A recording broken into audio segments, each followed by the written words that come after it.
Dear students, कल हम लोगों ने समुच्चय के लिखने की विधियां सीखी और समुच्चय का प्रकार हमने एक सीखा था, वो था तुम्हारा रिक्त समुच्चय। इसी क्रम को आगे यानी बढ़ाते हुए अगला जो प्रकार आ जाता है वो है तुम्हारा एकल समुच्चय। एकल समुच्चय, ठीक है। एक्चुअल में कुछ परिभाषाएं ऐसी होती हैं जिनके नाम से ही पूरे शब्द का अर्थ स्पष्ट हो जाता है। तो एकल समुच्चय नाम से ही मालूम पड़ रहा है एक ऐसा समुच्चय जो कि सुपरिभाषित है लेकिन उसमें एक ही अवयव है। ऐसे समुच्चय को हम एकल समुच्चय कहेंगे, ठीक है। जैसे लिख लेते हैं इसकी परिभाषा, ऐसा समुच्चय जिसमें केवल एक अवयव हो उसे एकल समुच्चय कहते हैं। अब आप एग्जांपल सोचो, आप ऐसा एग्जांपल सोचो जो कि समुच्चय होना चाहिए लेकिन उसमें अवयव सिर्फ एक ही हो। तो जैसे उदाहरण देखते हैं हम, उदाहरण, ठीक है। नंबर वन क्या है? सभी सम अभाज्य संख्याओं का समुच्चय। अभाज्य संख्या आप जानते हैं, अभाज्य संख्याएं वो संख्याएं होती हैं जो सिर्फ या तो एक के पाड़े में आएंगी या फिर स्वयं के पाड़े में आएंगी। इसके अलावा अगर किसी और के पाड़े में आती है तो वो अभाज्य संख्याएं नहीं है। अभाज्य संख्या के सिर्फ दो ही यानी फैक्टर होते हैं, यानी गुणनखंड होते हैं, एक तो एक और एक स्वयं वो संख्या। क्यों? जैसे अगर हम बात करें 3 की तो 3 अभाज्य संख्या है। क्यों? 3 या तो यानी एक के पाड़े में आएगी या फिर खुद 3 के पाड़े में आएगी, ठीक है। ऐसी संख्याओं को हम अभाज्य संख्याएं कहते हैं। अब क्वेश्चन क्या है? सभी सम अभाज्य संख्याओं का समुच्चय, ठीक है। यानी कि ऐसी अभाज्य संख्या चाहिए जो कि सम संख्या भी हो और अभाज्य भी हो। ऐसी कौन सी नंबर है? तो वो सिर्फ एक है। कौन सी है? और वो है 2। तो हमने समुच्चय का नाम दे दिया, मान लीजिए यहाँ पे ये m नाम दे दिया और यहाँ लिख रहे हैं हम 2। तो देखिए इस m समुच्चय में सिर्फ एक ही अवयव है, अवयव एक ही है, इसलिए हम इस समुच्चय का क्या नाम देंगे? एकल समुच्चय, ठीक है। तो कोई भी समुच्चय यदि उसमें एक ही अवयव है तो उसको हम कहते हैं एकल समुच्चय। ऐसे आप बहुत से एग्जांपल आप अपने दिमाग में सोच सकते हो, ठीक है। जैसे एक और ले लेते हैं, दूसरा कि हम ये कह रहे हैं x square minus 1 equal to 0 और x बिलोंग्स टू n, है ना, x बिलोंग्स टू n। तो अगर हम इसको सॉल्व करें x स्क्वायर माइनस 1 बराबर 0 को, x स्क्वायर बराबर माइनस 1 का करेंगे पक्षांतर, क्या हो जाएगा? 1। हमें x का मान निकालना है तो क्या निकालेंगे? इसका वर्गमूल निकाल देंगे और 1 का वर्गमूल आ जाएगा या तो प्लस का 1 या फिर माइनस का 1। लेकिन चूंकि उसकी डिमांड क्या है कि x का जो मान है वो इस प्राकृत संख्या में होना चाहिए। तो देखिए प्लस 1 प्राकृत संख्या है लेकिन माइनस 1 प्राकृत संख्या नहीं है, माइनस 1 प्राकृत संख्या नहीं है, इसलिए इसका उत्तर सिर्फ क्या बनेगा? प्लस का 1। तो मैं कह दूंगा यहाँ पे क्या बन जाएगा? ये यहाँ पे नाम दे दिया, यहाँ पे ए समुच्चय और इसमें सिर्फ अवयव आ गया 1, यानी 1 इसका हल है जो कि इस प्राकृत संख्या में एक ही अवयव है, इसलिए इसको कह देंगे ये एकल समुच्चय है। आगे देखिए, आगे है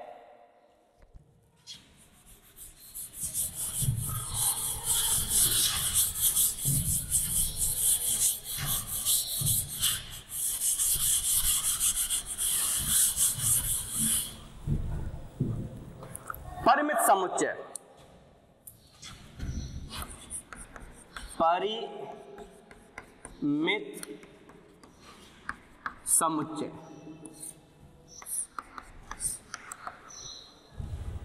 इंग्लिश में कहते हैं इसको finite set, finite night set.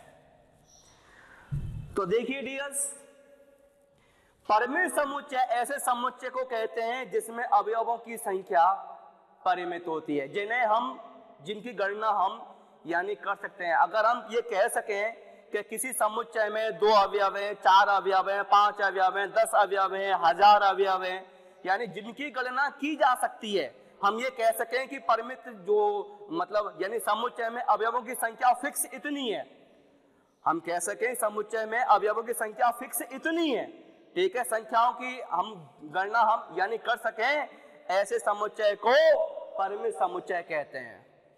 जैसे हमने कह दिया यहाँ पे ए, ठीक है, AEIOU, इसमें अवयवों की गणना की जा सकती है, ठीक है, कितने ये 1 2 3 4 5, ये परिमित समुच्चय है। या फिर मैं दूसरा समुच्चय मतलब मैं ले लेता हूं ए, हम कह रहे हैं ये A B C D से लेके कहां तक, ये Z तक ले लिया, ठीक है, कितने ये, इनकी गणना की जा सकती है कि नहीं है, कितने ये सभी 26 हैं, इसलिए हम कह सकते हैं कि ये तुम्हारा परिमित समुच्चय है, ठीक है, कोई भी है, ठीक है।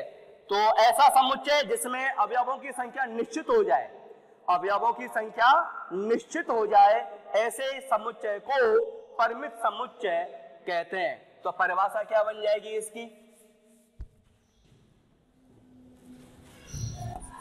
ऐसा समुच्चय जिसमें अवयवों की संख्या निश्चित होती है, ठीक है, ऐसे समुच्चय को परिमित समुच्चय कहते हैं, ठीक है। उदाहरण में आपको मैं दे चुका हूं, जैसे हम कुछ भी कह सकते हैं और ले लेते हैं कुछ एग्जांपल। ये हमने कह दिया यहाँ पे, ये 1 2 3 4 5 6 7 8 9 10, अवयवों की संख्या कितनी है, 10, परिमित समुच्चय हो गया, क्योंकि अवयवों की संख्या निश्चित हो गई, ठीक है। जस्ट इसका अपोजिट, इसका विलोम अपरिमित समुच्चय, अपरिमित। तो देखिए वो क्या बनता है भाई, लिख लेते हैं यहीं पे, ये पहला प्रकार, दूसरा प्रकार अपरिमित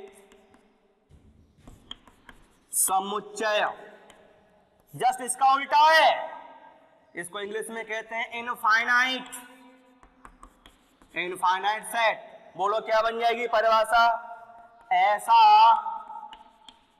समुच्चय जिसमें अवयवों की संख्या निश्चित नहीं होती है, ऐसे समुच्चय को अनिश्चित समुच्चय कहते हैं, ठीक है, जिसमें अवयवों की संख्या निश्चित नहीं हो। जैसे उदाहरण,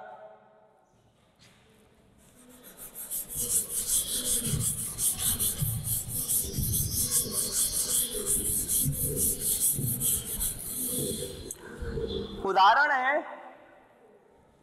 नंबर 1 एन। एन का मतलब है प्राकृत संख्याओं का समुच्चय,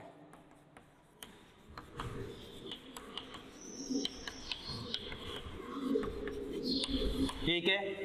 बोलिए क्या इसमें अवयव निश्चित हो जाते हैं?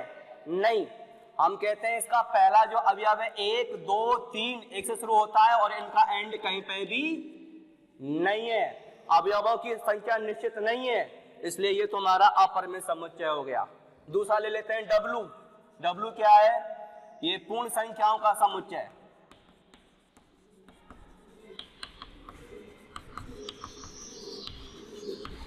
कौन से बनेंगे?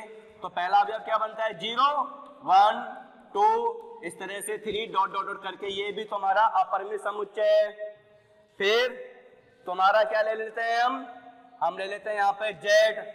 जेड का मतलब क्या है? जेड का मतलब है पूर्णांकों का समुच्चय। क्या बन जाएगा? तो देखिए यहाँ पे इधर ये कहते हैं कि इधर तुम्हारी पूर्णांक में नेगेटिव, पॉजिटिव और जीरो का यानी संकलन होता है, इसलिए हम कहते हैं यहाँ पे -3, -2, -1, फिर 0 1 2 3 से लेके ये सब क्या है तुम्हारी? ये पूर्णांक है। पूर्णांक में भी हम यहाँ पे ये कह सकते हैं जेड पॉजिटिव, यानी कि धनात्मक पूर्णांकों का समुच्चय।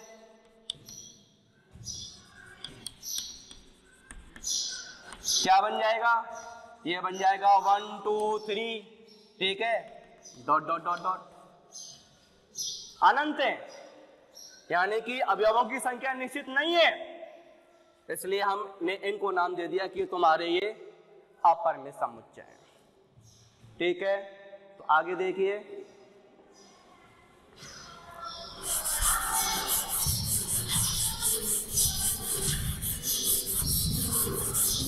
आगे हम सीखेंगे समुच्चय की कोटि, ऑर्डर ऑफ द सेट।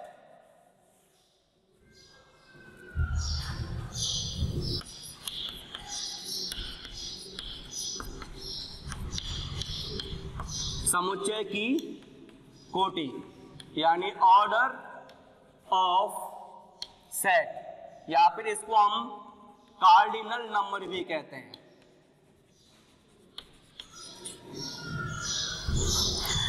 इसका मतलब क्या है कि जैसे हमने कोई भी समुच्चय ए ले लिया, यहां पे हम कह रहे हैं इसमें ए, ई, आई, ओ और यू, ये तुम्हारा समुच्चय है।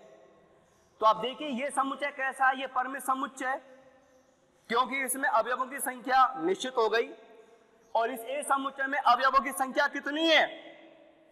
1 2 3 4 5, यानी ए समुच्चय में 5 अवयव है।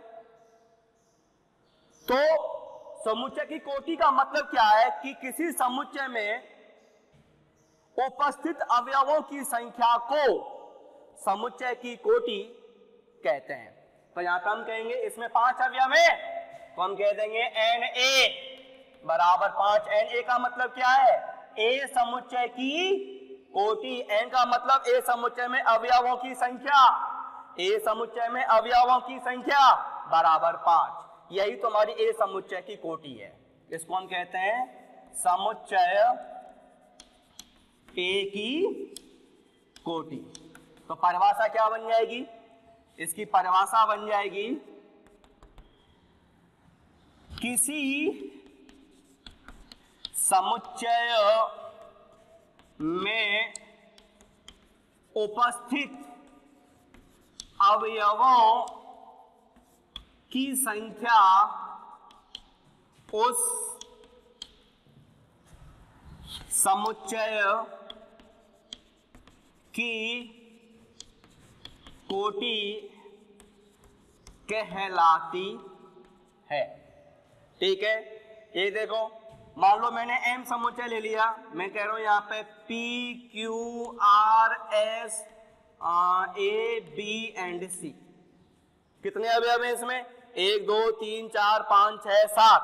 तो हम कह देंगे एम समुच्चय की कोटि एन एम बराबर 7 हो गया। ये रही आपकी समुच्चय की कोटि। आज हमने यहाँ पे समुच्चय के प्रकार पढ़े, समुच्चय की कोटि समझी। इसके आधार पर बहुत कुछ परिभाषित किया जा सकता है समुच्चय के बारे में, वो हम कल सीखेंगे। कुछ और समुच्चय के बारे में पढ़ेंगे। धन्यवाद।